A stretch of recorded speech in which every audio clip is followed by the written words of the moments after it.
What if I told you that there's a secret auction where human souls are sold to the highest bidder?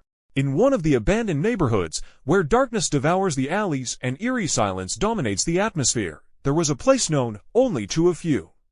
A mysterious auction, not for gold or jewels, but for something far more terrifying: human souls. Edward, a businessman, was living through the worst days of his life. His debts piled up, his businesses crumbled, and his future seemed bleak. One night, while wandering aimlessly through the dimly lit streets, he found a mysterious envelope in his pocket, though he had no idea how it got there. He pulled it out and read the message, written in red ink that looked disturbingly like blood. The soul auction. Do you wish to buy or sell? Edward was shocked and began to wonder, what does this mean? What exactly is being sold at this auction? Driven by a mix of curiosity and desperation, he decided to go. At the designated hour, he found himself standing before an old, eerie building tucked away in a dark alley. The door bore a strange engraving of a faceless figure. Slowly, he pushed the door open and stepped inside.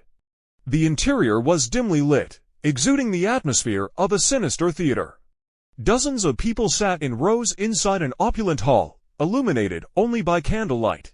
On the stage stood a man wearing a black mask, pointing toward a person bound in golden ropes. Tonight, we have a pure soul for sale. Who will bid the highest? The masked man announced. A hand was raised. $50,000. A few seconds later, another voice called out, 100,000. Then, the bidding escalated rapidly until it reached a staggering $1 million. Edward watched in utter disbelief. Then, suddenly, someone leaned close to his ear and whispered, "You can sell your soul too, and get everything you desire." Edward hesitated for a moment before turning to the masked man and asking, "What happens to those who sell their souls?" The man smiled darkly and replied, "They become rich.